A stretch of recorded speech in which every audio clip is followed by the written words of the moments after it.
कि राज सत्ता के लिए वो वोट तंत्र के लिए हमेशा डेरा सच्चा सौदा का प्रयोग करती रही हैं कि डेरा प्रमुख के बाहर आने से उस मामले को दोबारा से उसमें गवाहों को खतरा हो सकता है।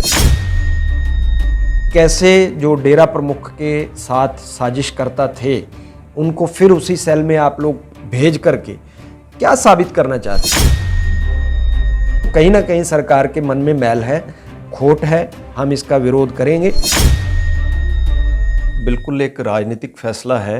राज सत्ता में बैठे लोग हमेशा से ही वोट तंत्र के लिए जिस तरीके की गतिविधियां करते रहते हैं, तो ये पहली बार नहीं है। लगातार पिछले कई सालों से, जब से हम लोग डेरा प्रमुख के खिलाफ संघर्ष कर रहे हैं, तब से ही देख रहे हैं। पार्टी कोई भी हो, कोई किसी भी राजनीतिक पार्टी की सरकार हो, सत्ता में हो, सेंटर में हो, सभी का ही इसी तरीके का व्यवहार रहा है। पंजाब हरियाणा की स्टेट गवर्नमेंट्स का और सेंट्रल गवर्नमेंट्स का हमेशा यही व्यवहार रहा है कि राज सत्ता के लिए वो वोट तंत्र के लिए हमेशा डेरा सच्चा सौदा का प्रयोग करती रही हैं।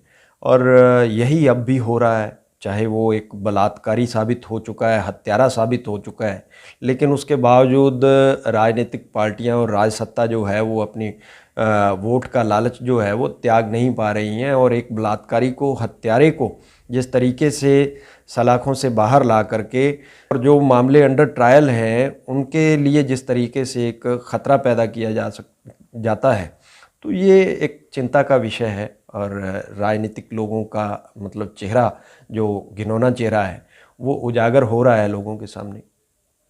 देखिए, ये कुछ मामले अभी अंडर ट्रायल हैं और जिन मामलों में सज़ा हो चुकी है, उनके पीड़ितों के ज़ख्मों पे जिस तरीके से नमक छिड़का जाता है, और पीड़ित लड़कियां जो हैं, साध्वियां, जिनकी गवाही पे इसको सज़ा सुनाई गई, रेप विक्टिम जो है, तो वो आज तक अंडरग्राउंड है, उनकी लाइफ को थ्रेट है।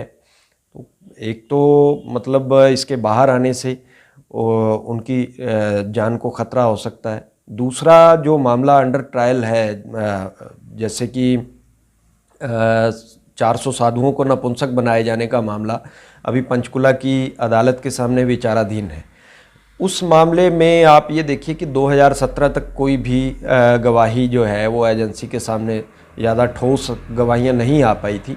लेकिन जैसे ही, क्योंकि गवाहों के ऊपर एक टेरर था, थ्रेट था उनको, जैसे ही 2017 में वर्डिक्ट आया और डेरा सच्चा सौदा प्रमुख गुरमीत राम रहीम को सज़ा सुनाई गई, उसको सोनारिया जेल में भेज दिया गया। उसके बाद उस मामले में एजेंसी के हाथों ठोस गवाही लगी और उन्होंने चार्जशीट फाइल किया पंचकुला कोर्ट में। मामला अंडर ट्रायल है।